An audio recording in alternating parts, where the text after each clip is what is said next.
Hello बच्चों, वंदना online classes के digital platform पर आप सभी का हार्दिक स्वागत है। और आज की इस क्लास में हम स्टार्ट कर रहे हैं विभिन्न भौतिक राशियों के बीमीय सूत्र। बीमीय सूत्र कैसे बनाया जाता है ये आपको आज सिखाएंगे। बीमीय जो समीकरण आपको पढ़ाया था उसके अनुप्रयोग पढ़ाएंगे। तो हम स्टार्ट करते हैं विभिन्न भौतिक राशियों के बीमीय सूत्र। तो हम क्या करते हैं, बोर्ड पर एक तरफ लिख देते हैं हम भौतिक राशियां,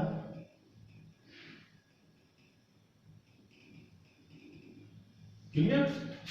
फिर लिख देते हैं उनके सूत्र और लास्ट में लेते हैं उनकी बीमीय सूत्र। फिजिकल क्वांटिटी नॉर्मली सबसे पहले स्टार्टिंग करते हैं हम क्षेत्रफल से। क्षेत्रफल के बाद हम लेंगे आयतन, फिर लेते हैं हम घनत्व, फोर्थ ले लेते हैं चाल या वेग, फिफ्थ लेते हैं हम त्वरण और सिक्स ले लेते हैं हम बल। 6 लेते हैं। क्षेत्रफल का फॉर्मूला लंबाई इंटू चौड़ाई, आयतन का लंबाई इंटू चौड़ाई इंटू ऊंचाई, घनत्व का जानते हैं द्रव्यमान बटे आयतन, घनत्व का द्रव्यमान बटे चाल बराबर दूरी बटे समय, वेग बराबर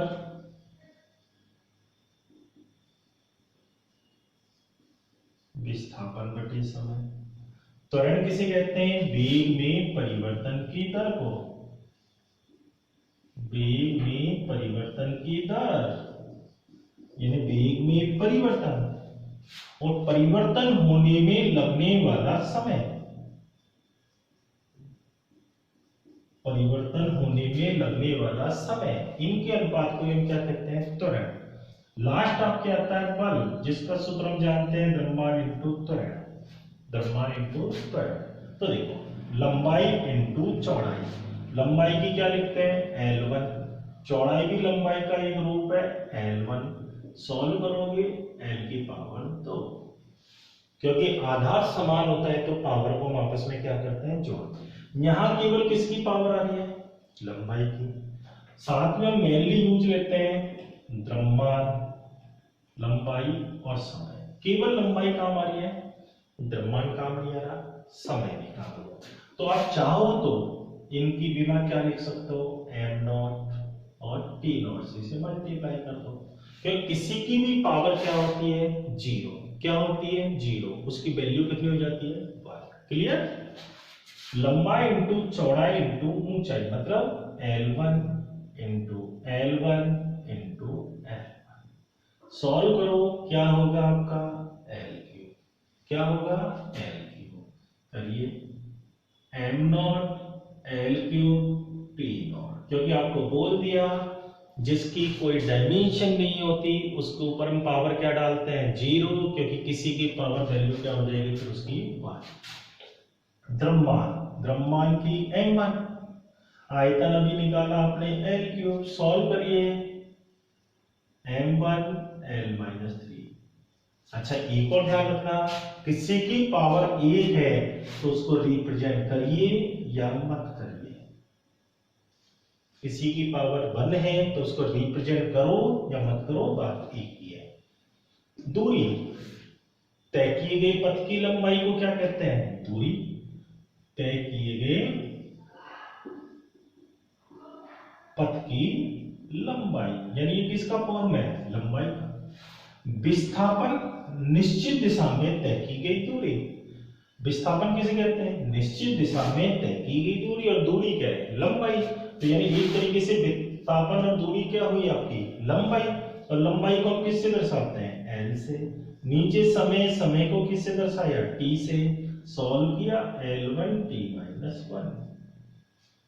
त्वरण, वेग में परिवर्तन की दर, वेग की भी हमने ये निकाल ली L1 T-1, और समय की क्या होगी आपकी T1। नीचे आधार समान है तो नीचे की पावर ऊपर जाएगी, किस में कन्वर्ट होती है? माइनस में। -1 -1 सोल्व आउट किया, L1 T -2। अब इसमें m का यूज नहीं आ रहा है, दोनों तीनों में m नहीं है। आप इसको ऐसे लिख सकते हो m0 L1 T -2। इसको भी लिख सकते हो m0 L1 T -1। ये आपके ऊपर है डिपेंड कि द्रव्यमान हमको यूज लेना है या नहीं लेना। लो तो भी सही है, नहीं लो तो भी सही है। लो के तो पावर क्या डालनी पड़ेगी? 0। नहीं लो तो L1 T -1। लास्ट द्रव्यमान इंटू त्वरण। द्रव्यमान का आपने क्या पढ़ी अभी ना? m पर। त्वरण की अभी निकाली है L1 T -2। सॉल्व कर दो m1 L1 T -2। क्लियर है यहां तक? तुरंत हम लेते हैं प्रस्ताव। प्रस्ताव किसकी इक्वल होता है? बल बटे लंबाई। किसकी इक्वल होता है? बल बटे लंबाई। यदि हम मात्रक भी याद करना चाहो, न्यूटन प्रति मीटर हो गया। बल का मात्रक न्यूटन, लंबाई का मात्रक मीटर। विमा लिखनी है, बल की पढ़ते हैं m1 L1 T -2 और लंबाई की क्या होगी? L से L क्या होगा? कैंसिल, तो m1 L0 T -2। m L से L हट गया, L0 T -2। कार्य बल इंटू विस्थापन। डायरेक्ट मात्रक आपको पहले ही पढ़ा चुके हैं, न्यूटन इंटू मीटर तो लिखते ही है, साथ ही साथ इसको हम क्या लिखते हैं? जूल। बल का मात्रक न्यूटन, विस्थापन का मीटर। बल की विमा m1 L1 T -2, विस्थापन की L1। सॉल्व कर दिया m1 L2 T -2। ये इसकी क्या आएगी? विमा आएगी। 9 शक्ति किसे कहते हैं? P से दर्शाते हैं शक्ति को। शक्ति किसे कहते हैं? कार्य करने की दर। दर का मतलब अपॉन में क्या डालना है आपको? समय। दर अपॉन में समय। किसी की शक्ति ज्यादा होती है, किसी की शक्ति क्या होती है? कम। जितनी शक्ति ज्यादा होगी कार्य उतना करता है, और जिसकी शक्ति क्या होती है? कम होती है, कार्य उतना ही कम करेगा। करें स्टार्ट। कार्य का मात्रक जूल, समय का मात्रक सेकेंड, डायरेक्ट मात्रक वाट। डायरेक्ट क्या होता है? वाट। कार्य की विमा m1 L2 T -2, समय की T1। सॉल्व करिए m1 L2 डायरेक्ट लिख लो T -3, क्योंकि नीचे से पावर ऊपर जाएगी, -2 और -1 -3। 10 दाब। दाब बराबर होता है बल बटे क्षेत्रफल। अब विमा देखिए, क्योंकि मात्रक तो आपको पहले ही पढ़ा चुका है। बल m1 L1 T -2। और यदि मात्रक पढ़ने हैं, आप हमारा एक टॉपिक डालिए वीडियो में, कौन सा? Drive units. क्या लिखना है आपको? Drive units. क्षेत्रफल की क्या होगी? L2। सॉल्व कीजिए m1 L1 -2 T -2, देन क्या हो जाएगा? m1 L -1 T -2। ये किसकी आ गई आपके? दाब की। प्रतिबल। प्रतिबल किसे कहते हैं? बल बटे क्षेत्रफल को। प्रतिबल भी क्या कहलाएगा? बल बटे क्षेत्रफल, तो सेम आएगी। चलिए, तो आपके ये 4 ये हो गए। अगला लिखते हैं।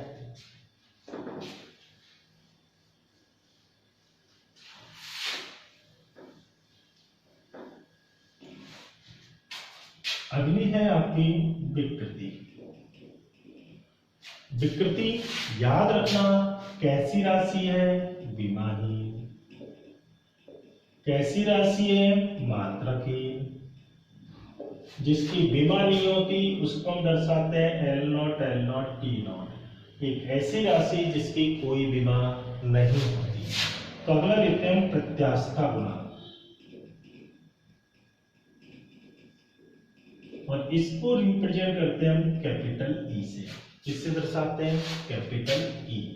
और ये होता है प्रतिबल अपॉन विकृति।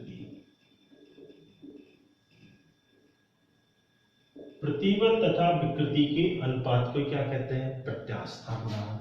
प्रतिबल की आपने पढ़ी है m1 l-1 t-2। विकृति क्या पढ़ी है? विमाहीन। तो सेम आएगी m1 l-1 t-2। तो ध्यान रखना, जो दाब की विमा है वही प्रत्यास्थता गुणांक की विमा है, वही किसकी विमा होती है? प्रतिबल की। अब ये प्रत्यास्थता गुणांक भी हम 3 पढ़ाएंगे आपको। यंग का प्रत्यास्थता गुणांक, आयतन प्रत्यास्थता गुणांक और अपरूपण गुणांक। ईटा को क्या बोलते हैं? अपरूपण गुणांक। बी को क्या बोलते हैं?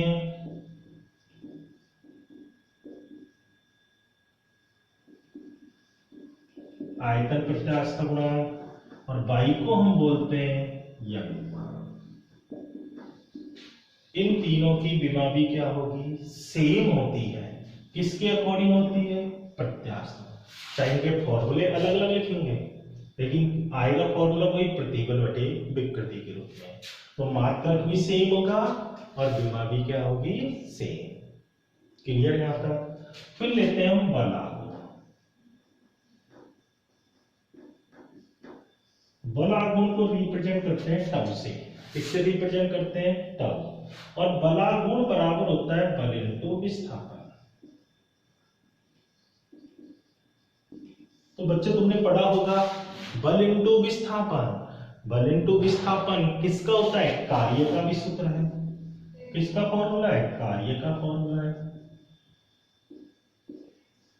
तो हम कह सकते हैं कि बल आघूर्ण की विमा कार्य की विमा की क्या होगी? बराबर। तो सॉल्व करने की जरूरत नहीं है, डायरेक्ट याद करो। यदि आपको कार्य की याद है बल आघूर्ण की पता चल जाएगी। इसी प्रकार ऊर्जा। अगला लेते हैं हम संवेग। संवेग बराबर क्या पढ़ते हैं? द्रव्यमान इंटू वेग। द्रव्यमान की m1, वेग की l1 t-1। सॉल्व करो m1 l1 t-1। ये किसकी आ गई? संवेग की। अगर आपसे पूछता आवेग, आवेग बोलते हैं संवेग में परिवर्तन को, या तो आप इससे कर लो। अगर ये फॉर्मूला भूल जाओ, किसी पिंड पर आरोपित बल और जितने समय तक बल लगता है उनका गुणनफल क्या कहलाएगा? आवेग। तो संवेग में परिवर्तन यानी संवेग की विमा, यानी संवेग की विमा किसके बराबर हुई? आवेग। चाहे आप इससे निकाल लो, बल की m1 l1 t-2, समय की t1। सॉल्व करो m1 l1 t-1। ये किसकी आ गई? आवेग की विमा आ गई।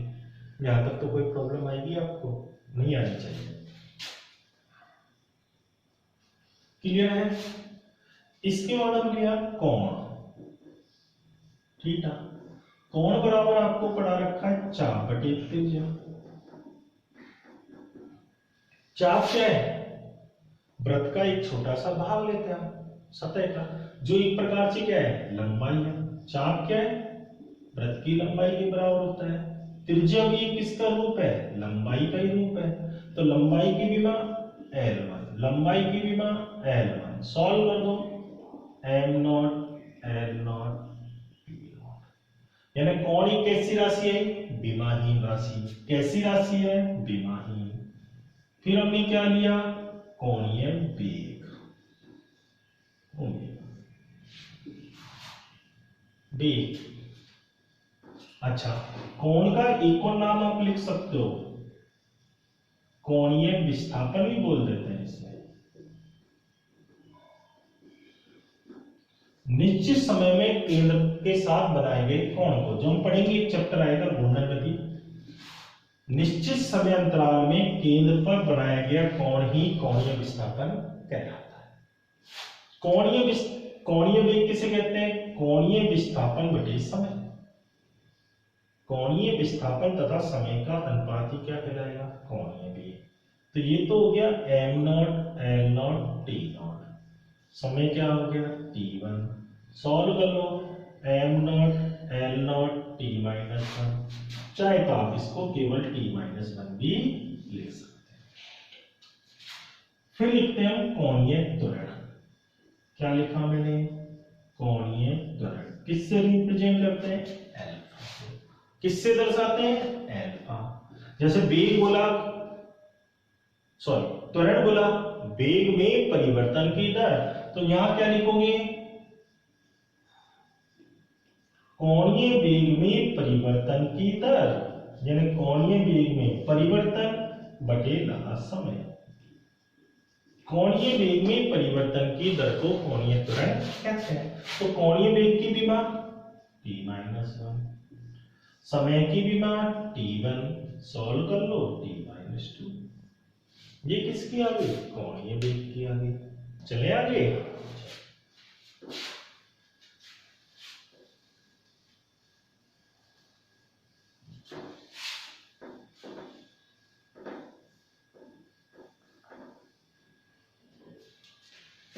फिर लिया कोणीय संवेग। कोणीय संवेग क्या होता है? द्रव्यमान इंटू वेग इंटू दूरी। द्रव्यमान इंटू वेग इंटू दूरी, और दूरी यदि कोई भूल जाओ तो आप क्या लिख सकते हो? उसे तिरछा। वैसे हम नॉर्मली लिखते हैं इसे MBR।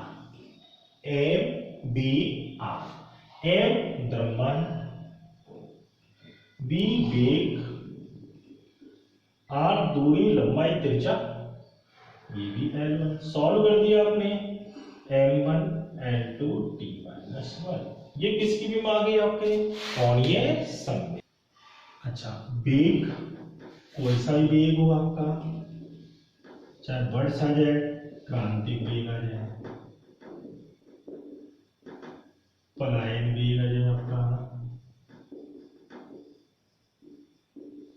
कक्षीय वेग आ जाए, कोई सा भी वेग हो, सूत्र चाहे अलग होगा लेकिन सबकी विमा क्या होगी? समान होगी। वेग बढ़, जैसे हम त्वरण लिखते हैं, गुरुत्वीय त्वरण, नॉर्मली त्वरण, अभिकेंद्रीय त्वरण, अपकेंद्रीय त्वरण, इन सबकी विमा क्या होगी? सेम। सूत्र क्या हो सकता है? अलग अलग। जैसे बल लिखा, प्रणोद लिखा, तनाव बल लिखा है आपने, अभिकेंद्रीय बल, अपकेंद्रीय बल, प्रत्यानयन बल, सब क्या है? ये बल है। भार, भार भी क्या है? बल है। सबकी विमा क्या होगी? M1 L1 T minus 2। सब क्या है? बल है।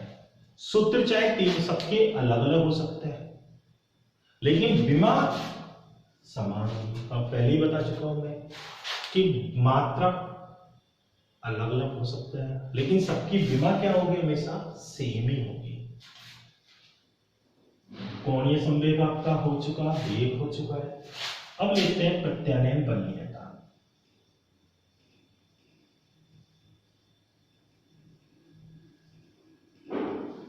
इसको रिप्रेजेंट करते हैं हम K से, और ये होता है आपका बल इंटू विस्थापन। बल अपॉन विस्थापन। बल की M1 L1 T माइनस 2, विस्थापन L1। सॉल्व करो, M1 L0 T माइनस 2। अगर आपको ध्यान है, ये मैंने किसी की आपको अभी अभी पढ़ाई है। किसकी पढ़ाई थी ये? प्रस्तनाभ। यानी प्रस्तनाभ और प्रत्यानयन बलनीयता दोनों की विमा क्या होगी? सेम होगी। क्लियर है?